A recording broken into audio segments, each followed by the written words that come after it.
அனைவருக்கும் வணக்கம். சமயக் தரிசனம் நல்லறம் என்கின்ற யூடியூப் சேனல் மூலமாக நாம் தொடர்ந்து சமண அறக்கருத்துக்களை பயின்று வருகிறோம். இதுவரை வடமொழி நூல்களான பிராகிருதத்திலே எழுதப்பட்ட திரவிய சங்கிரகம் மற்றும் சமஸ்கிருதத்திலே அருளப்பட்டிருக்கிற இஷ்டோபதேசம் ஆகிய நூல்களிலிருந்து நாம் ஆன்ம முன்னேற்ற கருத்துக்களை பயின்றோம். அதனுடைய தொடர்ச்சியாக இன்று முதல் மற்றொரு நூலினை பயில்வதற்கு முனைந்துள்ளோம். அருங்கலச்செப்பு என்ற இந்த நூல் தமிழிலே சமண ஆகம கருத்துக்களை, அதுவும் சிறப்பாக இல்லற கருத்துக்களை கூறுகின்ற நூலாக அமைந்திருப்பதனை நாம் அறிவோம். அந்த அருங்கலச்செப்பு நூல் சென்ற பதிவிலே தெரிவித்ததைப் போல ரத்தன கரண்டக ஸ்ராவகச்சாரம் என்கின்ற சுவாமி ஸ்ரீ சம்பந்தபத்திரர் ஆச்சாரியர் எழுதியிருக்கிற நூலினுடைய தமிழ் வடிவமாக காணப்படுகிறது. எனவே இரு நூல்களையும் ஒன்றாகவே நாம் பயில்வதற்கு இந்த பதிவினை நாம் பயன்படுத்தி கொள்ளலாம் என்பது எனது கருத்து. அதன்படி இந்த நூலினை அருங்கலம் என்று சொல்வது மும்மணியை குறிப்பது, அதாவது ரத்னத்ரயம் என்று சொல்லக்கூடிய நற்காட்சி, நல்ஞானம், நல்லொழுக்கம், இந்த மூன்றையும் சேர்த்து மும்மணி என்று கூறுகிறோம். அந்த ரத்தனங்கள் அவையெல்லாம் ரத்தினங்கள், அந்த ரத்தினங்களை வைத்திருக்கிற செப்பு என்று இந்த நூலுக்கு நாம் பொருள் புரிந்து கொள்ளலாம். இந்த நூல் கூறுகின்ற கருத்து இல்லற நெறி கருத்து என்பதனை நாம் முன்கூட்டியே பார்த்தோம். அதனை அவ்வாறான அந்த அரிய நூலினை நாம் சுவாத்தியாயம் செய்ய துவங்கலாம். இல்லற நெறி என்பதைத்தான் இதிலே முக்கிய தலைப்பாக நாம் வைத்துக் கொள்ளலாம். என்று சொன்னால் அருங்கலச்செப்பு நூல் என்று சொன்னாலும் அதனுடைய அடிப்படையிலே நாம் முழுவதுமாக அறிந்து கொள்வது இல்லற நெறி என்பதைத்தான். துறவற நெறி குறித்து நாம் இஷ்டோபதேசத்திலே பல விஷயங்களை தெரிந்து கொண்டோம். அந்த துறவரத்திற்கு அடிப்படையாக இருப்பது இல்லறம். இல்லறமா துறவரமா என்று விவாதம் நாம் எடுத்துக்கொள்ளக்கூடாது. இரண்டுமே சமணம் கூறுகின்ற நெறிப்படி அமைய வேண்டும். அதைத்தான் நாம் புரிந்து கொள்ள வேண்டும். அந்த இல்லற நெறி குறித்து எழுதப்பட்டிருக்கிற அருங்கலச்செப்பினுடைய முதல் குறள், இந்த குறட்பாவில் தான் அமைந்திருக்கிறது. 7 சீர்களை கொண்ட பகுதி குறள் வெண்பா என்று சொல்வார்கள். அதன்படி இதனுடைய இறைவணக்க பாடலாக கூறப்படுவது முற்ற உணர்ந்தானை ஏத்தி மொழிகுவன் குற்றம் ஒன்று இல்லாரம். முற்ற உணர்ந்தான், முழுவதும் அறிந்த இறைவன், சர்வஞானி என்று சொல்வார்கள், சர்வஞன் என்று சொல்வார்கள். அவரைத்தான் முற்ற உணர்ந்தவர் என்று நாம் கூறுகிறோம். அவரை ஏற்றி அவரை தொழுது கூற புகுகிறேன், மொழிகுவன், நான் சொல்வதற்கு துவங்குகிறேன். எதை? குற்றம் ஒன்று இல்லா அறம், எந்த குற்றமும் இல்லாமல் இருக்கின்ற தூய அறத்தை நான் சொல்ல துவங்குகிறேன். அறம் என்றாலே தூயது தான் இல்லையா? அதைத்தான் நம்ம இதில் சமஸ்கிருதத்தில் தர்மம் என்று கூறுகிறோம். அறம் என்று சொன்னாலே தூயது தான். அப்போ அதில் குற்றம் இல்லாத அறத்தை நான் கூறுகிறேன் என்று இவர் கூறுவதற்கு விளக்கங்கள் எல்லாம் இந்த நூலினே பிற்பகுதியிலே அடுத்து வருகின்ற காதைகளிலே நமக்கு வருவதை பார்க்கலாம். அதனால் இதில் பார்த்தீங்கன்னா அருங்கலச்செப்பு நூலுக்கு அனுமதி குடை அருகனை தொழ என்று ஒரு பாடலானது நம்முடைய தர்ம சாம்ராஜ்யம் வீடூர் சாஸ்திரியார் அவர்களுடைய புஸ்தகத்திலே முதலிலே காணப்படுகிறது. அது பிற்காலத்திலே சேர்க்கப்பட்டிருக்கலாம் என்று ஆராய்ச்சியாளர்கள் கூறுகிறார்கள். அவருக்கும் அதில் எண் இடல், அவர் அந்த நூலிலே கூட இதற்கு 1 என்று அந்த எண்ணை இடலை. காரணம் என்னென்னா, அது ஒரு துதியாக நூலுக்கு முன்னாடி சேர்க்கப்பட்டிருக்க வேண்டும் என்று. அனுமதி குடை அருகனை தொழ அருவினை பயன் அகலுமே என்று. அனுமதி கொடைனாலே தெரிஞ்சுக்கும் நமக்கு இல்லையா, முக்குடையை சொல்லக்கூடியது அது சமண காப்பியம் என்று. ஆனால் இந்த இறைவணக்க பாடலில் அந்த மாதிரியான சமய குறியீடுகள் எல்லாம் இல்லை என்பதனை நாம் புரிந்து கொள்ளலாம். ஆனால் முற்ற உணர்ந்தான்னு சொல்லும் பொழுதே அது சமணத்தை அடிப்படையாக கொண்டது, கேவல ஞானியை குறிக்கக்கூடியது என்பதனை நாம் பொருளால் உணர்ந்து கொள்ளலாம். இப்போ அந்த மாதிரியான ஒரு இறைவணக்க பாடலை இதிலே நமக்கு முதல் குறட்பாவாக கொடுத்திருக்கிறார். அதில் 2 விஷயங்களை சொல்கிறாங்க. முற்ற உணர்ந்தான் என்றது முதல் விஷயம். முற்ற உணர்ந்தான்னா என்ன? எல்லாற்றையும் அறிந்து கொண்டவன், சர்வஞன் என்று சொல்லக்கூடியவர். உலகம் அலோகம் இவற்றின் அனைத்து பொருள்களையும் அவற்றின் முக்கால மாறுதல்களையும் முழுமையாக அறிந்தவர், முற்ற உணர்ந்தவர். நாம் வாழுகின்ற உலகம், அந்த உலகத்தினுடைய அமைப்பை பற்றி நாம் பல இடங்களிலே பார்த்துருக்கிறோம், நீங்களும் பார்த்துருப்பீங்க. அதற்கு உள்ளே இருக்கக்கூடிய பகுதிகள் எல்லாம் உலகம், அதற்கு வெளியே இருக்கிற பகுதிகள் எல்லாம் அலோகம். அது அண்டவெளி என்பது முடிவும் இல்லாதது, மூவா முதல் என்று கூறுவார்கள். அதாவது இதுக்கு இந்த உலகம் துவங்கியதும் சரி, அதனுடைய அமைப்பிலும் சரி, அதற்கு ஆரம்பமும் இல்லை, முடிவும் இல்லை. அதனால் அந்த உலக அமைப்பு அவ்வாறு இருக்கிறது. உலகம் நாம் வாழுகின்ற இந்த உலகங்களை அடக்கி இருக்கின்ற அந்த உலக அமைப்பு, அதை நாம் படமாக கூட பார்த்துருக்கிறோம், இனிமேலும் பார்க்க போகிறோம். அதிலும் அதுக்கு வெளியே இருக்கின்ற அலோகம், இவற்றில் இருக்கின்ற அனைத்து பொருள்களையும் அவற்றுடைய முக்கால மாறுதல்களையும், 3 காலத்திலும் அதுக்கு மாறுதல்கள் இருந்து கொண்டே இருக்கின்றன. திரவியங்கள் நிரந்தரமானவை, ஆனால் அவற்றினுடைய மாறுதல்கள் அவ்வப்போது நிகழ்பவை. அதை அறிந்தவர், முற்ற உணர்ந்தவர். அவரை யார் நம்ம சொல்கிறோம்னா அரகந்தரை தான் அவர் சொல்கிறோம் நம்ம. அதன் பிறகு அவர்கள் சித்தராகவும் மாறுகிறார்கள். சித்தரும் உலகம் அலோகம் எல்லாற்றையும் உணர்ந்தவராக இருப்பார். முதல் கட்டமாக அரகந்தர்களை தான் நாம் வணங்குகிறோம். அதனால் அந்த அரகந்தரை குறிக்கக்கூடிய வார்த்தை முற்ற உணர்ந்தான், சர்வஞன், கேவலி. அது எப்படி ஏற்படுகிற இந்த நிலைனா, 4 காதி வினைகள் அழிந்தவுடன், காதி வினைகள் 4 அவை அழிந்தவுடன் ஆன்மா கேவல ஞானத்தை பெறுகிறது. தர்சனாவரணியம், ஞானாவரணியம், மோகனியம், அந்தராயம். அதாவது காட்சி மறைப்பு, அறிவு மறைப்பு, ஆசை என்கின்ற அந்த மோகம், தடைவினை, இடைத்தடை வினை என்கின்ற அந்தராயம். இந்த 4ம் அழிந்தவுடன் அந்த ஆன்மா விடுதலை பெற்றுவிடுகிறது. அது முழுவதுமாக உலகத்தை அறிந்து கொள்ளக்கூடிய அந்த பண்பினை பார்க்கிறது, அறிகிறது என்பதுதான் ஆன்மாவுடைய பண்பு. அந்த பண்பினை பெறுகிறது. அதனால் அந்த ஆன்மா அனைத்து பொருள்களையும் நேரடியாக அறிகிறது, பிரத்யக்ஷம் என்று கூறுவார்கள். நாம் எப்படி பொருள்களை அறிந்து கொள்கிறோம் என்றால், நம்முடைய புலன்களின் மூலமாக அறிந்து கொள்கிறோம். கண்ணால், காதால், மூக்கால் நுகர்கிறோம், தடவை பார்த்து அதனுடைய தொடு உணர்வால் தெரிந்து கொள்கிறோம். இப்படிப்பட்ட புலன்களால் அறியக்கூடிய அறிவு பரோட்ச ஞானம் என்று கூறப்படும். அது மறைமுக அறிவு. ஆனால் கேவலி அல்லது முற்றுமுணர்ந்தார் எப்படி அறிகிறார் என்றால், அதனை பிரத்யட்சமாக நேரடியாக அறிந்து கொள்கிறார். அந்த மாதிரியான ஞானத்தை தான் நாம் கேவல ஞானம் என்று கூறுகிறோம். அதுதான் முற்ற உணர்ந்தான், அதனுடைய நிலையினுடைய ஒரு பகுதி கேவல ஞானம் என்பது. அதை நாம் புரிந்து கொள்ளலாம். இப்போ இதை நமக்கு ரத்னகரண்ட சிராவசாரத்தில் சுவாமி சம்பந்தபத்திரர் தன்னுடைய இறைவணக்க பாடலாக நேரடியாகவே நம்முடைய வர்த்தமான தீர்த்தங்கரரை பணிவதை பார்க்கிறோம்.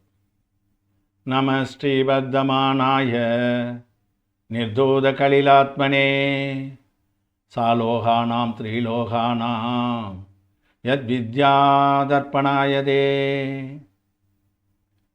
தர்ப்பணம் என்று சொன்னால் கண்ணாடி, முகம் பார்க்கிற கண்ணாடி. சாலோகானாம் த்ரீலோகானாம், உலோகம் அலோகம் என்று சொல்லக்கூடிய அந்த 2 பகுதியிலும் இருக்கக்கூடியது ஒன்று.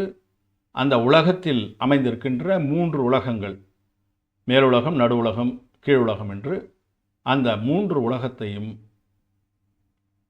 பார்க்கின்றார். எதில் பார்க்கிற மாதிரி? கண்ணாடியில் பார்க்கிற மாதிரி பார்க்கிறார். அவர் யாருன்னா, நம்ம ஸ்ரீ வர்த்தமானாயா, வர்த்தமானனை வணங்குகிறேன். அவர் அப்படி இந்த நிலைக்கு எப்படி வந்தார்? நிர்தூத கலிலாத்மனே, வினைகளை எல்லாம் முற்றுமாக அழித்துவிட்டு அந்த நிலைக்கு வந்தார். முழு வினையும் அழிந்தால்தான் அந்த மாதிரி தெரியும். லோகம் அலோகத்துடன் கூடிய 3 உலகத்திலும் உள்ள அனைத்தையும் கண்ணாடியில் காண்பது போல் அறிகின்ற, வினைகளை முழுமையாக அழித்த ஸ்ரீ வர்த்தமான பகவானை வணங்குகிறேன் என்று அவர் கூறுகிறார். அது கண்ணாடியில் பார்க்குற மாதிரின்னு இவர் சொல்கிறார் இல்லைங்களா? அதான் என்ன அதனுடைய பொருள் என்ன அப்படின்னா, கண்ணாடி முன்னாடி பொருள்களையெல்லாம் நம்ம வச்சுருக்கிறோம், அது கண்ணாடியில் தெரிகிறது, அவ்வளோதான். அந்த கண்ணாடிக்கும் அந்த பொருள்களுக்கும் ஏதாவது சம்பந்தம் இருக்கிறதானா? கிடையாது. அனைத்தையும் துறந்தவர், அனைத்தவரும் அறிந்தவராக இருந்தாலும் அனைத்தையும் துறந்தவர், உறவு ஒன்றுமே இல்லாதவர், ஆனால் உலகம் முழுவதையும் உறவாக கொண்டவர். நமக்கு தமிழ் பாடல்கள்லாம் நிறைய கொடுத்துருக்குறாங்க, அந்த மாதிரி பின்னாடி வரும்போது பார்க்கலாம். ரெண்டுத்துக்கும் வித்தியாசம் இருக்குது. அவர் அறிவதும் பார்ப்பதும் மட்டுமே கொண்டிருப்பவர். அதுபோல் கண்ணாடியும் அது பாட்டுக்கிட்டு இருக்கும், பொருள் அதில் தெரியும், அவ்வளோதான். இந்த கண்ணாடி ஏதாவது அந்த பொருளுக்கு செய்யுமானா செய்யாது, அந்த பொருளுக்கு இருக்கிறத மாற்றி காட்டுமானா காட்டாது. அந்த பொருள் இருப்பதனை ஏதாவது ஒரு விஷயத்தில் நம்ம ஒன்றுத்தை காமிக்காம விட்டுருவோமா அப்படின்னா அதுவும் காமிக்காமல் இருக்காது. அது அதனுடைய நிலையிலே இருந்து கொண்டு இருக்கும். அப்படிப்பட்டவராக அரகந்தர் இருக்கிறார். நம்முடைய ஸ்ரீ வர்த்தமான பகவான் அந்த மாதிரி இருக்கார். அவரை நான் வணங்குகிறேன் என்று இதிலே கூறுகிறார். இதற்கான பல விளக்கங்கள் நம்ம போக போக வருகின்ற காதைகளிலே ஒன்றொன்றாக விரிவாக பார்க்கலாம். அந்த கேவல ஞானத்தை பற்றி நமக்கு ஆச்சாரிய ஸ்ரீ உமாசுவாமி தத்துவார்த்த சூத்திரத்திலே தெரிவிக்கிறார். சர்வ திரவிய பர்யாயேஷு கேவலஸ்ய. சர்வ திரவியம், எல்லா திரவியங்களுடையும் அவற்றையும் அவற்றுடைய பர்யாயம் மாற்றங்களையும் என்றால் முக்கால மாற்றம், அதை அறிந்து கொள்வது கேவல ஞானம். ஞானத்தை பற்றி கூறும்போது, 5 வகை ஞானங்களை பற்றி கூறும்போது கேவல ஞானத்தை பற்றி இவ்வாறு அவர் தெரிவிக்கிறார். அனைத்து பொருள்களின் கடந்த கால நிலை, ஏற்கனவே எப்படி அந்த பொருள் இருந்ததோ அது, நிகழ்காலத்தில் நடப்பு, இப்போது அந்த பொருள் எப்படி இருக்கிறதோ அது, எதிர்கால மாறுதல், எதிர்காலத்தில் அது என்னவாக போதோ அது, இதை அறிவது தான் முக்கால மாற்றம். அந்த எல்லா மாற்றங்களையும் பிற பொருள்களின் உதவியின்றி, பிற பொருள்கள்னால் புலன்கள் தான், மற்றது ஏதோ நிறைய பொருள்கள் வெளியே இருந்தாலும் நம்ம உடலிலேயே இருக்கக்கூடியவை அவற்றின் மூலமாக அறிந்து கொள்வது தான் அதிகமாக இருக்குது. அதனால் எதனுடைய உதவியும் இன்றி, இந்த உடம்பினுடைய உதவியின்றி, உடம்பிலே இருக்கின்ற பொறிகளுடைய உதவியின்றி, நேரடியாக பிரத்யட்சமாக கண்ணாடியில் பார்ப்பது போல அப்படியே அறிந்து கொள்வது அது கேவல ஞானம் என்று நமக்கு இதிலே தத்துவ சூத்திரம் கூறுவதையும் நாம் பார்க்கிறோம். 2வது பாயிண்ட்டாக அவர் சொல்கிறார். முதல்ல முற்ற உணர்ந்தான் சொன்னார், அதன் பிறகு குற்றம் ஒன்று இல்லா அறம் என்று முடிக்கிறார். அப்போ குற்றம் இல்லாத அறம் என்று சொன்னால் அது என்ன அறம்? பொருளின் இயல்பே அறம் என்பது சமணத்தினுடைய அடிப்படை. பொருள்கள் நம்ம என்ன சொல்கிறோம்னா 5 அத்திகாயங்கள், 6 திரவியங்கள், 7 தத்துவங்கள், 9 பதார்த்தங்கள், இவை மட்டுமா அப்படின்னா இன்னும் நிறைய பொருள்கள் இருக்கின்றன. அடிப்படையாக இருக்கக்கூடிய மெய்ப்பொருள்கள் இவை. இவற்றை அடிப்படையாக கொண்டது அறம். இவற்றினுடைய பண்புகளை உள்ளது உள்ளபடி எடுத்துரைக்கின்றது, அல்லது அறிந்து கொள்வது, அல்லது அவற்றுக்கான பண்புகளை விளக்குவது சமணம். அந்த பொருளினுடைய இயல்பை அப்படியே தெரிந்து கொள்வது தான் அறம். அது எப்படி அந்த மாதிரி தெரிந்து கொள்ளலாம் என்பதனை நம்ம பின்னாடி வரும்போது பார்க்கலாம். அதனால் இந்த குற்றம் ஒன்று இல்லாத அறம்னா, அறம்னு சொல்லிட்டு எவ்வளோ பேர் அது பின்னாடி வரும்போது நமக்கு தெரியும். அறம் என்று சொல்லி பலரும் சொல்கிறார், பல மார்க்கங்கள் இருக்கின்றன, எல்லாவற்றையும் தூய விஷயங்களை கூறுகிறார்கள். இப்படி இல்லறத்தில் இப்படி இருக்க வேண்டும் என்றெல்லாம் பலவிதமான மார்க்கங்களிலே மதங்களிலே நமக்கு கூறப்படுகிறது. இப்போ அவை எல்லாமே ஒன்றுக்கு ஒன்று இசைவாக இருக்கின்றன, சில மாற்றங்களோடு இருக்கிறது. அந்த மாற்றங்கள் கூட அதிலே சில குற்றங்கள் காணப்படுகின்றன என்பதைத்தான் இந்த இடத்துல அவர் குறிப்பிடுகிறார். அதனால தான் குற்றம் ஒன்று இல்லா அறம் என்று சொன்னால் பகுத்தறிவுக்கு இசைவாக இருக்கக்கூடியது, எந்த கேள்வி கேட்டாலும் அதற்கு உரிய பதிலை கூறக்கூடியது, சந்தேகத்திற்கு இடமளிக்காமல் எல்லா விளக்கங்களையும் தன்னகத்தே கொண்டிருப்பது, அதுதான் அறம். அப்படிப்பட்ட ஒரு நிலையைத்தான் நாம் அறம் என்று கூறுகிறோம். அதனால் இவற்றை பற்றி சொல்கிறார்கள். அதே போல உலக அமைப்பு, உயிரினுடைய தன்மை, இல்லற துறவற நெறிகள், இவற்றையெல்லாம் உள்ளது உள்ளபடி உரைப்பது அறம். அதில் எதுவும் புகுத்தி சொல்லக்கூடாது. அதில் ஏதாவது சந்தேகம் வந்தால் அதை தீர்த்து வைக்கணும். அந்த ஆகமமே தீர்த்து வைக்கும், அந்த நெறியே தீர்த்து வைக்கும். அது போன்ற ஒரு தூய்மையான இருப்பது அறம், அது சமண அறம். நம்ம எப்படி அது இருக்கிறதுன்றதை நம்ம வரும்போது படிக்க படிக்க நமக்கு புரிஞ்சு போயிடும் அது. அதனால் அந்த குற்றம் ஒன்று இல்லா அறம் என்ற அந்த ரெண்டாவது விஷயத்தையும் நம்ம தெரிந்து கொள்ளலாம்.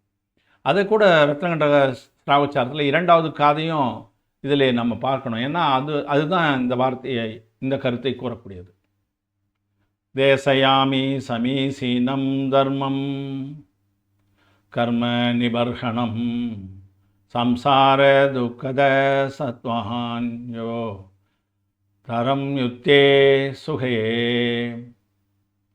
தர்மம் என்று சொல்லக்கூடியது, அறம் என்று சொல்லக்கூடியது எது?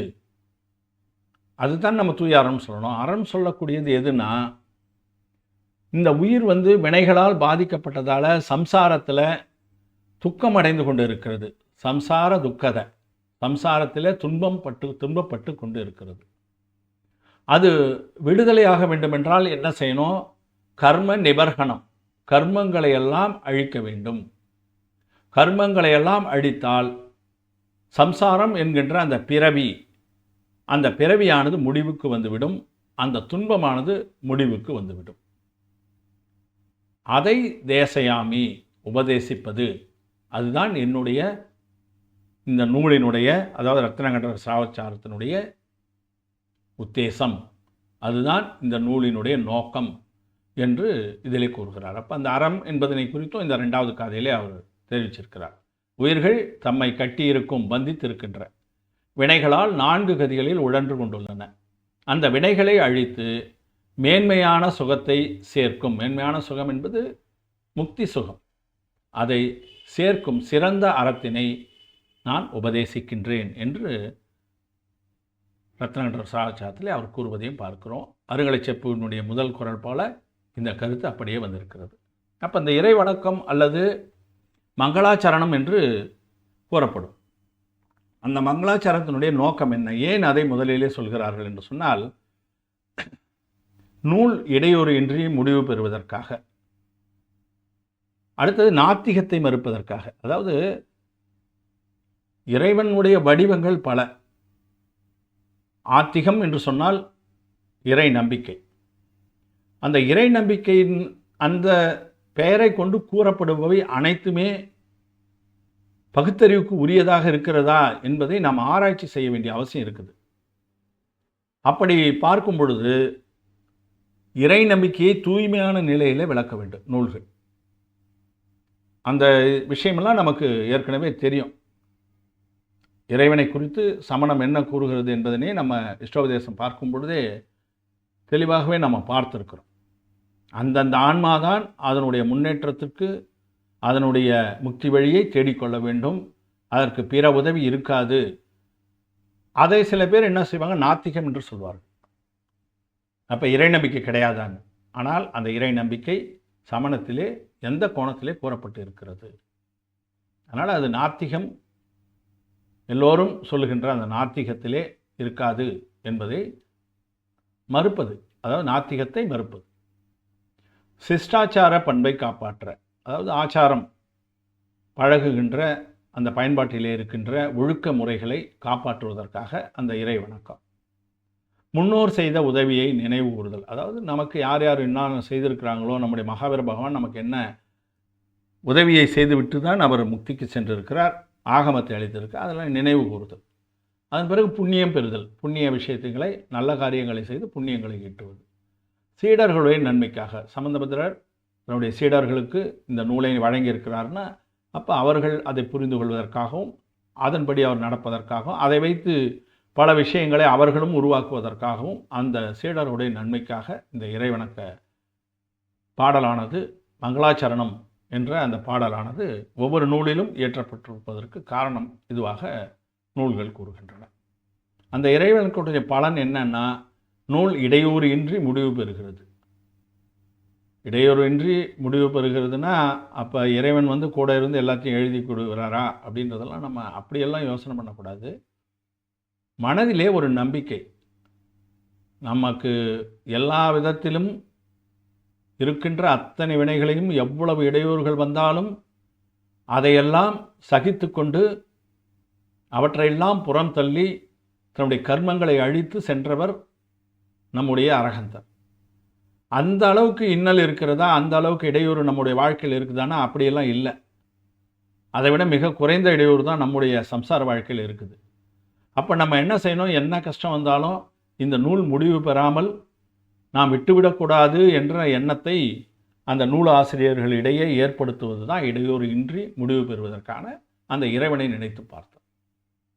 அதே போல் நூலை பயில்பவர்களுக்கு நல்ஞானம், அந்த சரியான ஞானத்தை கொண்டு சேர்ப்பது, அந்த ஞானத்தினால் கிடைக்கக்கூடிய பலனும் அவர்களை அடைவது, இதுதான் இந்த இறைவணக்கத்தினுடைய பலன். இந்த நூலை நான் சரியாக நிறைவு செய்ய வேண்டும், அந்த நூலை பயிர்பவர்களுக்கு நான் ஞானம் வர வேண்டும், அந்த ஞானத்தின் பலனால் அவர்கள் நல்வழியினை தேடி முக்தி அடைய வேண்டும். இந்த ஒரு நோக்கத்திற்காகத்தான் மங்களாச்சரணம் என்கின்ற இறைவணக்க பாடல்கள் எழுதப்பட்டிருக்கின்றன. அது வடமொழி பாடல். இப்போ நம்முடைய சம்பந்தபத்திரர் அவர்கள் எழுதியிருக்கிற அந்த பாடல்களுக்கான விளக்கமாக இது கூறப்படுகிறது. அதனால் நம்ம பார்க்கும் பொழுது இறைவணக்க பாடலாக அருங்கலச்செப்பு கூறுவது, முற்ற உணர்ந்தானை ஏத்தி மொழிகுவன் குற்றம் ஒன்று இல்லாரம் என்று இந்த முதல் காதையினை, முதல் குறட்பாவினை நாம் பார்த்தோம். இனி வருகின்றதிலே நற்காட்சியை பற்றி அவர் விளக்குவதனை நாம் தொடர்ந்து பார்க்கலாம் என கூறி இந்த வாய்ப்புக்கு நன்றி கூறி முடித்துக் கொள்கிறேன். அருங்கலச்செப்பு நூல் இல்லறத்திலே இருப்பவர்களுக்கு பயனளிக்கக்கூடிய நூல் என்பதனால் முடிந்தவரை இதிலே ஆர்வமுள்ளவர்கள் அவர்களுக்கெல்லாம் இந்த பதிவுகளை நீங்கள் ஃபார்வேர்ட் செய்யுமாறு கேட்டுக்கொள்கிறேன். நாம் முழுமையாக எல்லாவற்றையுமே விளக்கம் இதில் வந்துவிடுமா என்று சொன்னால் அந்த அளவுக்கெல்லாம் நமக்கு போதுமான அளவுக்கான ஞானமானது இருக்குமா என்று தெரியல. இருந்தாலும் இது அவர்கள் மேலும் ஞானம் பெறுவதற்கு ஊக்குவிக்கின்ற ஒரு தொடக்க புள்ளியாக கூட அமையலாம். அதனால் முடிந்தவரை மற்றவர்களும் இதை அறிந்து கொள்ளுமாறு கேட்டுக்கொள்கிறேன். ஒரு சில குழுக்களிலே நான் பகிரும்போது திரும்ப திரும்ப பதிவது போல தோன்றுகிறது. இருந்தாலும் வேறு வழி இல்லை. காரணம் என்னென்னா, அதிலே யாராவது ஒருவர் ரெண்டு பேருக்கு இது போய் சேரக்கூடாதா என்ற ஒரு நல்லெண்ணத்திலே அவ்வாறு குழுக்களிலே பகிர்கிறேன். அதற்காக தாங்கள் பொறுத்தருள வேண்டும் என்றும் கேட்டுக்கொள்கிறேன். இதுவரை இந்த பதிவினை கேட்ட அனைவருக்கும் நன்றி. ஜெய் ஜினேந்திரா. நல்லறம் என்கின்ற இந்த யூடியூப் சேனலை நீங்கள் சப்ஸ்கிரைப் செய்யவில்லை என்றால் அதை சப்ஸ்கிரைப் செய்யுங்கள். மற்றவர்களையும் இதற்கு சப்ஸ்கிரைப் செய்யுமாறு செய்யுமாறு பணியோடு கேட்டுக்கொள்கிறேன். உங்களுடைய கருத்துக்களை அந்த கமெண்ட் பாக்ஸ் என்கின்ற விமர்சன பெட்டியிலே பதிந்தால் இந்த பதிவுகளை மேம்படுத்துவதற்கு அது உதவும் என கூறிக்கொண்டு வாய்ப்புக்கு நன்றி கூறி முடித்துக் கொள்கிறேன். அனைவருக்கும் வணக்கம். ஜெய் ஜினேந்திரா.